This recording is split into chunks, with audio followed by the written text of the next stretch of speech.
اس جامعہ کے تیار کردہ وہ نامور علماء کرام ہیں جنہوں نے پہلی کلاس سے لے کر درس بخاری تک شیوخ جامعہ سے اپنی تعلیم کا وہ سلسلہ مکمل کیا اور اپنی تربیت انہی صفوں کے اندر، اسی باغیچے کے اندر، اسی ہاسٹل کے اندر انہی علماء اور اساتذہ میں مکمل کی۔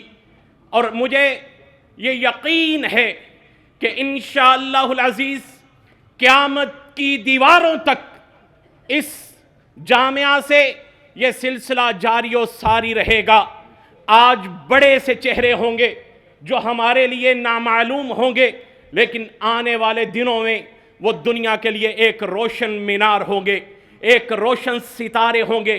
وقت بہت کم ہے، میں اپنے جامعہ کے اس وقت کے ہونہار طالب علم، ہمارے سینئر اساتذہ کے کلاس فیلو جناب مفتی مولانا مبشر احمد ربانی حفظہ اللہ کو مختصر خطاب کے ساتھ سوال و جواب کی نشست کے لیے دعوت دیتا ہوں۔ یہ کسی کا بھی کوئی سوال ہے وہ پرچی پہ تحریر کر کے اسٹیج پہ پہنچا سکتا ہے، انشاءاللہ ہر سوال کا جواب دیں گے، اور اگر ٹائم ختم ہو گیا تو اس کے تحریری طور پر انشاءاللہ العزیز آپ تک جواب پہنچ جائیں گے۔ تو میں دعوت خطاب دیتا ہوں محترم جناب مولانا مفتی مبشر احمد ربانی حفظہ اللہ کو کہ وہ مختصر خطاب کریں اور تمام آپ کے سوالات کے جوابات دیں۔ السلام علیکم ورحمۃ اللہ وبرکاتہ۔ نحمدہ ونصلی ونسلم علی رسولہ الکریم، اما بعد فاعوذ باللہ السمیع العلیم من الشیطان الرجیم من حمزہ ونفخہ ونفثہ۔ بسم اللہ الرحمن الرحیم۔ اذا قیل لهم آمنوا کما آمن الناس قالوا انؤمن کما آمن السفہاء۔ وقال النبی صلی اللہ علیہ وسلم اکرموا اصحابی فإنہم خیارکم۔ وقال فی مقام آخر لا تسبوا اصحابی فلو ان احدکم انفق مثل احد ذهبا ما بلغ مد احدہم ولا نصیفہ۔ حضرات علماء کرام، طلباء اعظام، بزرگان دین و ملت، وقت کی کافی قلت ہے، میں بھی محبان صحابہ میں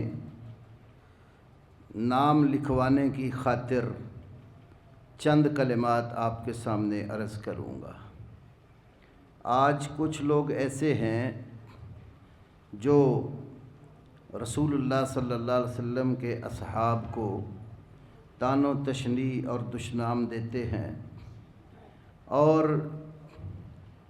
پھر اپنی مجالس میں یہ بھی کہتے ہیں کہ ہم ابو بکر و عمر اور عثمان رضی اللہ تعالی عنہم اجمعین کو خلیفہ راشد تسلیم نہیں کرتے۔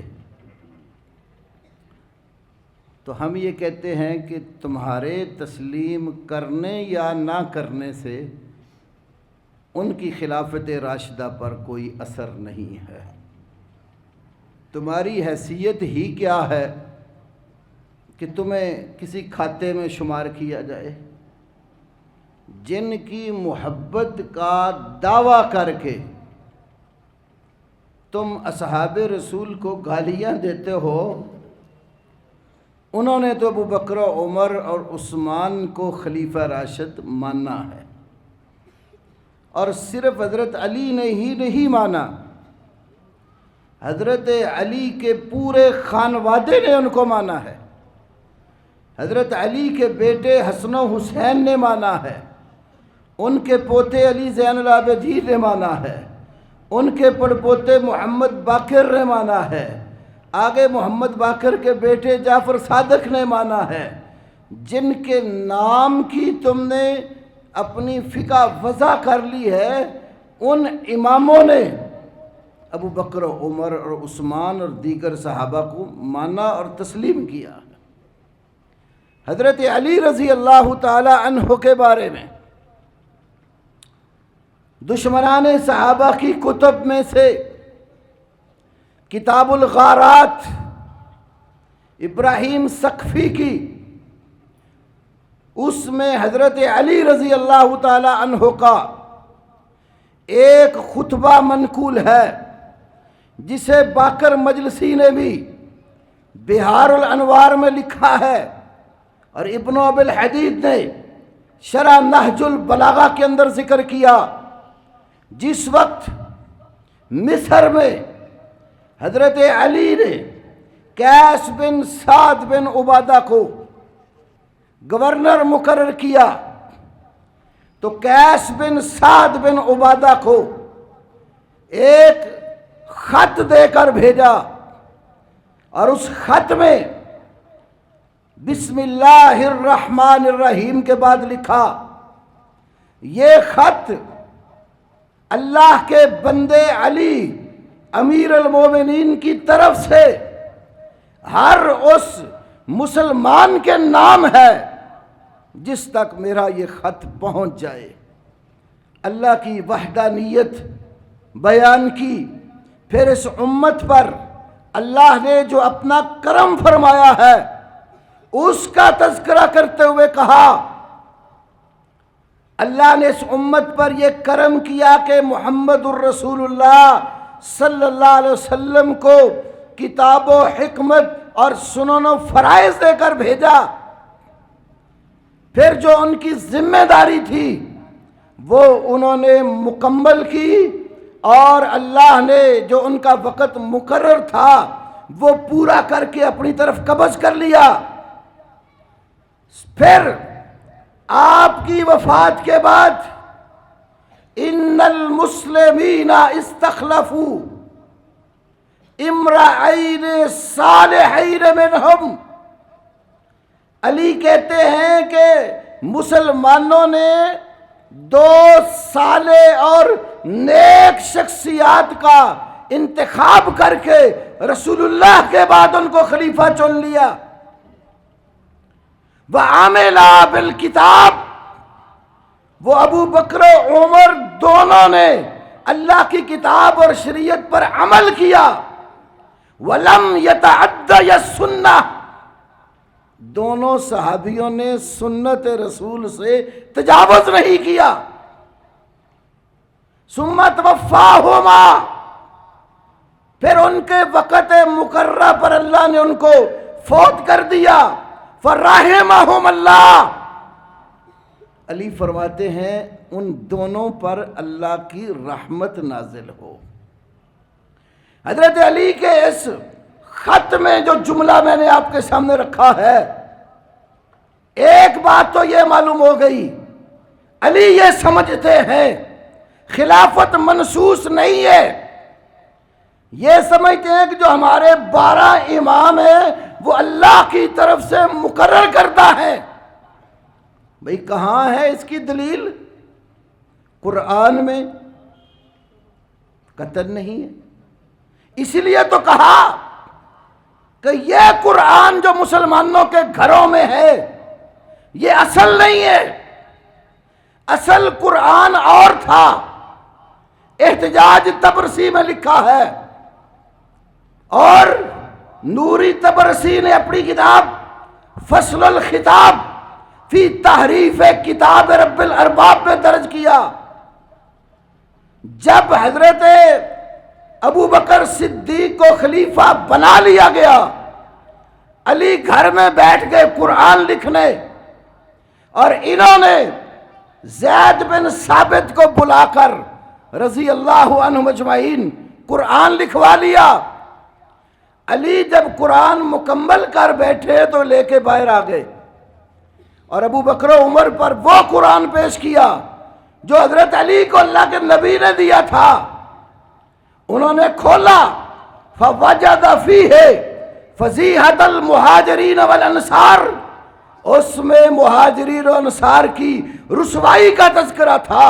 عمر نے قرآن پکڑ کر علی کے حوالے کر دیا، جاؤ لے جاؤ، ہم اس قرآن کو نہیں مانتے جو ابو بکر اور عمر اور مہاجرین و انصار کی ذلت اور رسوائی کا ذکر کرے۔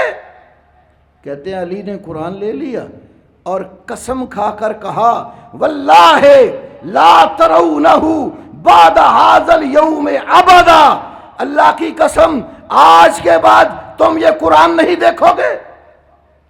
وہ قرآن کدھر کر دیا؟ علی نے حسن کو دیا، حسن نے حسین کو دیا، حسین نے علی زین العابدین کو دیا، علی زین العابدین نے محمد باقر کو دیا، محمد باقر نے جعفر صادق کو دیا، جعفر صادق نے موسیٰ کاظم کو دیا، موسیٰ کاظم نے وہ قرآن جو ہے آگے اپنی اولاد میں علی تقی کو دیا، اسے محمد نقی کو دیا۔ چلتے چلتے 11ویں امام عسکری کے پاس آیا، عسکری نے وہ جو فرضی امام بنایا ہوا ہے جس کا دنیا میں کوئی تصور ہی نہیں ہے کیونکہ حسن عسکری کی کوئی اولاد نہ تھی، تو انہوں نے ایک کہانی گھڑ لی، ایک بیٹا ہوا 2.5-3 سال کا تھا، غائب ہو گیا، وہ کچھ عرصہ غائب رہا، یہ غیبت صغریٰ ہے، پھر اس کا ظہور ہوا، پھر وہ پکا ہی غائب ہو گیا، اب غیبت کبریٰ ہے، اب اس کی نگرانی میں سارے کام ہو رہے ہیں۔ اب اشتہارات بھی دیکھیں گے محرم کے، زیر نگرانی قائم آل محمد۔ تو وہ قائم جو تھا وہ قرآن لے کر غار میں چلا گیا۔ بھائی وہ غار والا قرآن آئے گا کب باہر؟ ملا خلیل قزوینی نے جو شرح لکھی الاصول من الکافی کی، الصافی شرح اصول کافی جلد سوم کے اندر لکھا ہے جب دنیا میں 313 کتنے 313 پکے ایمان والے ہوں گے پھر مہدی غار سے باہر آئے گا۔ کیا نتیجہ نکلا؟ پوری اسٹیٹ موجود ہے، 313 بندے ایمان والے نہیں ہیں۔ اس ملک میں اکثریت کا دعویٰ کرتے جی ہم جب تو زمین و آسمان بھر دیں گے اگر ہم نے لوگوں کو کال کی بھائی 313 ایمان والے تمہارے اندر ہوتے مہدی قرآن لے کر آ جاتا جس میں 12 اماموں کے نام لکھے ہوئے۔ تو جو یہ قرآن مسلمانوں کے پاس ہے اس کو یہ تسلیم ہی نہیں کرتے۔ اصول کافی کی روایت ہے ان القرآن الذی جاء به جبریل الی محمد و17,000 آیہ، وہ قرآن جو جبریل محمد کریم کی طرف لے کر آئے 17,000 آیتوں پر مشتمل تھا۔ اس کافی کی شرح ملا باقر مجلسی کی مرآت العقول میں لکھا ہے، وہ کہتا ہے یہ روایت بالکل قابل اعتماد ہے اور 2000 کے لگ بھگ متواتر روایات، جس طرح مسئلہ امامت پر ہمارے ہاں روایات متواترہ ہے ایسی تعریف قرآن پر بھی روایات متواترہ ہے۔ تو یہ جو قرآن مسلمانوں کے گھروں میں ہے اس میں 12 تو کجا حضرت علی کی امامت پر بھی کوئی نص صریح موجود نہیں ہے۔ تو علی کیا سمجھتے ہیں؟ خلافت کا انعقاد صحابہ نے کرنا ہے، مشورے سے کرنا ہے۔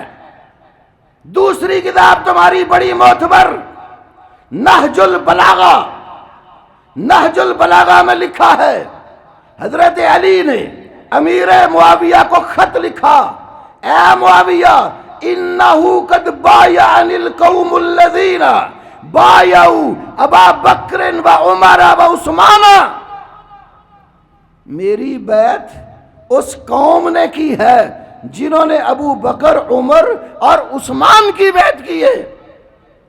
پھر آگے لکھا انما الشورى للمہاجرین والانصار وان اجتمعوا على رجل وسموه اماما کان ذلك للہ رضا، یہ مہاجرین اور انصار اگر کسی شخص کی امامت پر اکٹھے ہو کر اس کو اپنا امام چن لیں اس میں اللہ کی رضا ہے۔ علی تو سمجھتے ہیں کہ خلافت شورائی نظام ہے اور مہاجرین انصار کی مجلس شورا نے جس کو اپنا خلیفہ اور امیر منتخب کر لیا وہ اللہ کی رضا کے مطابق ہے۔ دوسری بات حضرت علی کے اس خط میں یہ ہے رجلین صالحین دو شخصوں کا، دو آدمیوں کا اس امت نے انتخاب کیا، دونوں ہی صالح تھے، نیک بندے تھے، اللہ کے ولی تھے۔ علی تو گواہی دے رہے ہیں ابو بکر بھی صالح تھے اور عمر بھی صالح تھے۔ عملا بالکتاب، دونوں نے کتاب اللہ پر عمل کیا ہے۔ ولم یتعدی السنہ، سنت سے آگے نہیں بڑھے، تجاوز نہیں کیا۔ اور یہ کہتے ہیں جی انہوں نے ظلم کر دیا، باغ فدق چھین لیا، خلافت چھین لی، بی بی فاطمہ زہرا کا گھر توڑ دیا، دروازہ گرا دیا، بی بی فاطمہ کے بطن پہ عمر نے لات ماری، حمل ضائع کر دیا، لیاذ باللہ، طرح طرح کی خرافات اور یہ کذب، جھوٹ اس امت رافضہ کا خاصہ ہے، یہ ان کے مذہب کا حصہ ہے۔ ان کے ہاں کذب بیانی بالکل حلال اور جائز ہے، اسی لیے تو بڑے بڑے جھوٹ بولتے ہیں۔ بھائی ابو بکر و عمر تو علی کے قول کے مطابق سنت کے پابند تھے، کتاب اللہ پر عمل کرنے والے تھے۔ کیسے ہو سکتا ہے علی جس کو سمجھے کہ یہ اللہ کی کتاب پہ چلنے والے ہیں، یہ سنت رسول کے پابند ہیں، تمہاری بات مانی جائے یا علی کی مانی جائے؟ تو انہوں نے کوئی ظلم نہیں کیا۔ حضرت ابوبکر صدیق کے پاس فتح کا مسئلہ جب آیا، انہوں نے یہ کہا تھا لست تارکا شیئا، میں کوئی کام، کوئی چیز ترک کرنے والا نہیں ہوں، مما کان یصنع رسول اللہ صلی اللہ علیہ وسلم یا یعملہ الا عملت بہ، جو کام نبی پاک کیا کرتے تھے میں ابو بکر اس میں سے کوئی ایک چیز بھی ترک نہیں کروں گا، اسی طرح عمل کروں گا۔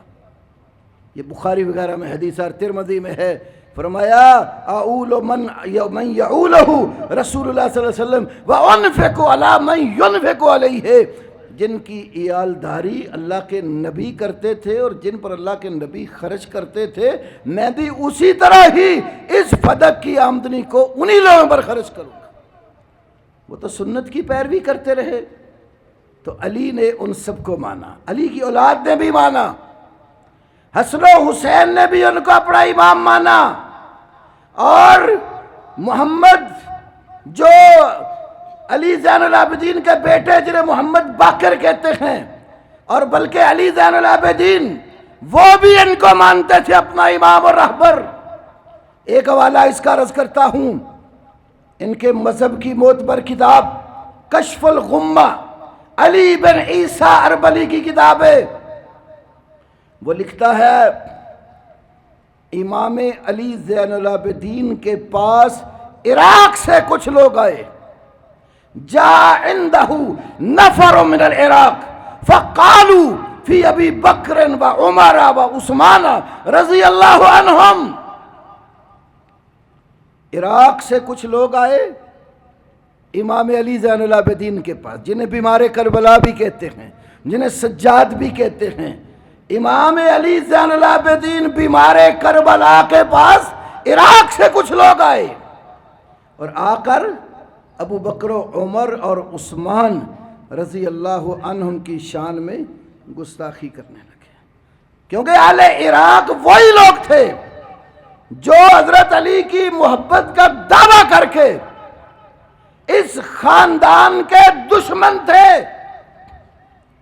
اس لیے کہہ رہا ہوں، حضرت حسین رضی اللہ عنہ کی محبت کا دعویٰ کر کے خط لکھ لکھ کر کوفے بلایا، خط بھی تھوڑے نہیں تھے، 2 خرجیاں 2 بوریاں خطوں کی تھیں، ایران سے چھپنے والی کتاب العیون العبرہ فی مقتل سید شہداء، تبرسی کی الاحتجاج، باقر مجلسی کی جلال عیون، ان میں لکھا ہے جب حضرت حسین کربلا میں پہنچے، وہ خط لکھنے والے انکاری ہو گئے، ہم نے کوئی خط نہیں لکھے۔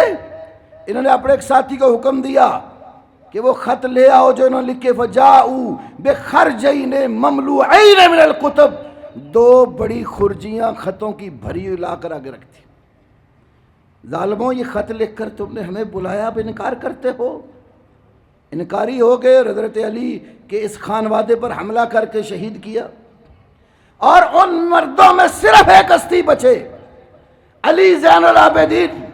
کچھ خواتین کا قافلہ یہ کربلا سے جب کوفہ گئے، کیا دیکھتے ہیں کوفے کی عورتیں، ان کے ساتھ مرد گریبان چاک کر رہے ہیں، بال اپنے نوچ رہے ہیں، چہروں پہ تھپڑ مار رہے ہیں، مجلس ماتم کی بپا ہے. علی زین العابدین نے دیکھا بھئی یہ لوگ ہمارے باپ دادا کو قتل کرنے والے، رونے والے ہم پر. کیا کہا؟ جن 3 کتابوں کا میں نے تذکرہ کیا تینوں میں موجود ہے. کہتے ہاؤلائے یبکون علینا فمن قتلنا، اور یہ لوگ ہمارے اوپر رو رہے ہیں مرد و زن، بتائیے ہمارا قاتل کون ہے؟ مارنے والے وہی رونے کا ڈھنگ بنا کر مظلومیت کا رونا رو رہے کہ ان کے اوپر ظلم ہو گیا، خود ظلم کر کے پیٹنے لگ گئے. تو علی زین العابدین کہتے ہاؤلائے یبکون علینا، اور یہ کوفی ہمارے اوپر رو رہے ہیں ومن قتلنا، بتایا جائے ہمارا قاتل کون ہے. لاہور سے اندرون موچی دروازہ سے چھپنے والی کتاب خلاصۃ المصائب، اس میں لکھا ہے قاتلان حسین میں لیس فیہم شامی ولا حجازی بل جمیعہم من اہل الکوفہ. ان میں نہ کوئی شام کا بندہ تھا قاتلان حسین میں، اور نہ کوئی حجاز کا تھا، بل جمیعہم من اہل الکوفہ، سارے کے سارے تو کوفے والے تھے. تو وہاں سے لوگ آئے علی زین العابدین کے پاس، ابو بکر و عمر اور عثمان کی توہین شروع کر دی. فلما فرغوا من کلامہم، جب وہ بات کر کے فارغ ہوئے، علی زین العابدین پوچھتے ہیں اور کوفے والوں مجھے بتاؤ کیا تم مہاجرین سے تعلق رکھتے ہو؟ کہنے لگے نہیں ہم مہاجر نہیں ہیں. فرمایا اچھا مجھے یہ بتاؤ کیا تمہارا تعلق انصار کے ساتھ ہے؟ کہنے لگے ہم انصاری بھی نہیں ہیں. علی زین العابدین پر فرماتے ہیں میں یقین سے کہتا ہوں تم وہ بھی نہیں ہو جن کا مہاجرین انصار کے بعد ذکر ہے.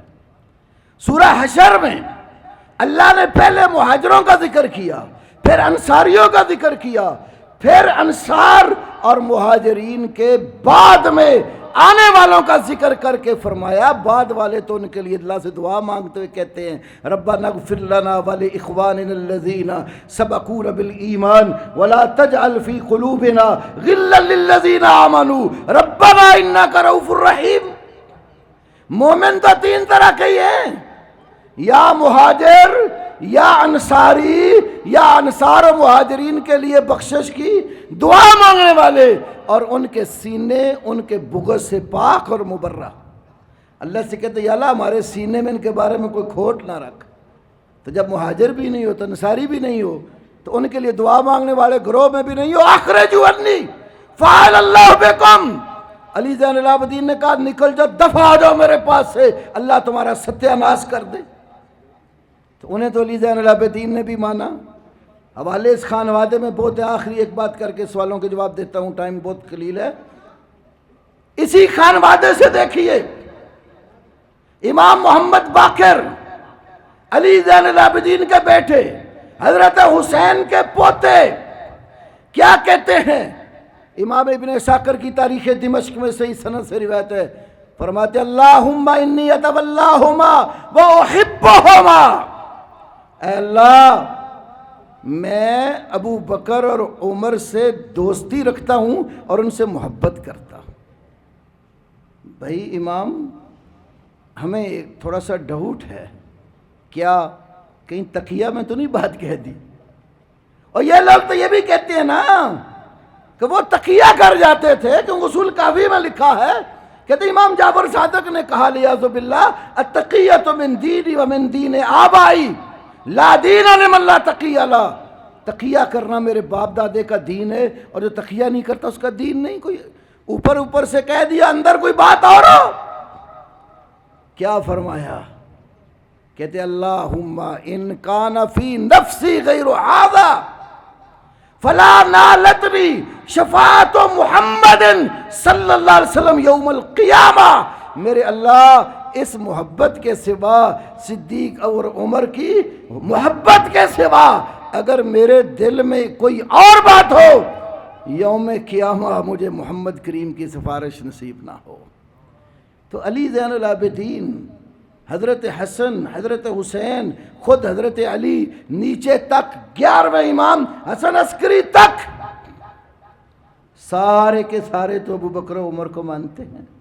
حسن عسکری کی تفسیر اٹھا کر دیکھ لو جو انہوں نے چھاپی ہے، ہجرت کی رات کا واقعہ نکال کر دیکھ لو، اس میں موجود ہے اللہ نے ابو بکر صدیق کے بارے میں رسول پاک کو حکم دیا. نبی پاک آئے اور آ کر بتایا کہ میرے رب نے مجھے حکم دیا ہے میں تمہیں ہجرت کے سفر کے لیے اپنے ساتھ منتخب کر لوں. 11ویں امام تک، اور سب ابو بکر و عمر کو مانے، تو کاڑے منہ والا نہیں مانتا، نہ ماننے سے فرق کیا پڑتا ہے؟ جن کی محبت کا دعویٰ کر کے بات کرتے ہیں وہ تو سارے ان کو ماننے والے ہیں. اور جو علی کا امام ہے، حسن و حسین کا امام ہے، علی زین العابدین کا امام ہے، وہ ہمارا بھی امام ہے. جو ان کے پسندیدہ ہیں وہ ہمارے بھی پسندیدہ ہیں. جن سے علی محبت کرتے ہیں ہم بھی ان سب سے محبت اور پیار کرتے ہیں. جو علی کا نظریہ ہے وہ اہل حدیث کا نظریہ ہے. تو میرے بھائیوں، یہ خانوادے کا نام لے کر صرف روپ دھارا ہوا ہے محبت کا، اندر پوری صبائیت چھپی ہوئی ہے. ایک سوال ہے، بنو امیہ سے ایک شخص میری سنت کو بدلے گا جس کا نام یزید ہے. شیخ عمر صدیق صاحب کہتے ہیں یہ روایت بالکل صحیح ہے. ہماری تحقیق میں یہ روایت منقطع ہے، یہ ثابت نہیں ہے. بالکل عمر صدیق صاحب ہمارے بھائی ہیں، ٹھیک ہے، ان کی اپنی ریسرچ ہوگی، اس پر بڑے تفصیلی مضامین چھپ چکے ہوئے ہیں کہ اللہ تعالیٰ کی خاص صفت معیت، ساتھ ہونا، یہ علم کے اعتبار سے ہے جیسا بھٹوی صاحب کی تفسیر. اس میں اسلاف کے ہاں یہی ہے کہ وہ انہوں نے اس کی تفسیر علم کے ساتھ کی ہے. جو بھٹوی صاحب کی بات کر رہے ہیں، یا شیخ نور پوری صاحب تھے رحمہ اللہ، وہ یہ کہا کرتے تھے کہ جس طرح باقی صفات باری تعالیٰ کی ہم تعویلات نہیں کرتے، اس کی بھی ہم تعویل نہیں کرتے. ماہیت اللہ کا وصف ہے جیسے اس کی جلال کے لائق ہے. لیکن اسلاف نے یہ تفسیر کی، امام احمد بن حنبل اور دیگر جتنے عقائد کی کتابیں ہیں اسلاف کی، سب میں اس کی تفسیر علم سے موجود ہے. اور آیت کے سیاق و سباق میں بھی علم کا تذکرہ ہے. کیا رفع الیدین کے بغیر نماز ہو جاتی ہے؟ نبی صلی اللہ علیہ وسلم والی نہیں ہوتی. ہمیں حکم ہے صلو کما رأیتمونی اصلی، جیسے کہ بخاری کی حدیث ہے مالک ابن حویرث کی، اس طرح نماز پڑھو جیسے تم نے مجھے نماز پڑھتے دیکھا. اور مالک بن حویرث نے ہی حدیث رفع الیدین والی بھی بیان کی، یہ بھی صحیح بخاری میں ہے، اور بھی بے شمار صحابہ سے یہ روایت ہے. عقیدہ استواء العرش پر قائم ہو، خواہ کسی بھی عقیدے پر قائم ہو، نماز پڑھنے کا حکم رسول پاک صلی اللہ علیہ وسلم کا یہ ہے کہ جیسے مجھے نماز پڑھتے دیکھا ایسے نماز پڑھو. مرزا محمد علی انجینئر کے بارے میں آپ کا کیا موقع؟ ہمارے نزدیک تو جاہل مطلق ہے، بس چتر زبان ضرور ہے، باقی علم نام کی چیز کوئی نہیں ہے. وہ میں نے پہلے بھی ایک دفعہ کہا تھا اس کے متعلق تفصیل کے ساتھ. اس کے بارے میں ہمارے برادر عزیز حافظ ابو یا نور پوری حافظ اللہ کا تفصیل کے ساتھ سارا رد نیٹ کے اوپر موجود ہے. اللہ ان کی زندگی میں برکت نازل فرمائے، مزید ان سے کام لے. یہ بڑا تفصیل کے ساتھ. اسی طرح ہمارے ایک اور مناظرہ کلاس کے شاگرد بھی ہیں، ساتھی بھی ہیں، عتیق الرحمن علوی صاحب، وہ یہاں پچھلے ہفتے آئے بھی تھے. اس کے کچھ مریدوں نے دعوت دی تھی بات کرنے کے لیے، لیکن حضرت صاحب گفتگو کے لیے آئے ہی نہیں. پھر اب 27 تاریخ کو انہوں نے آنا ہے دوبارہ یہاں. کتاب اللہ حدیث مصطفیٰ کی ترجمان، مرکزی جمعیت اہل حدیث پاکستان.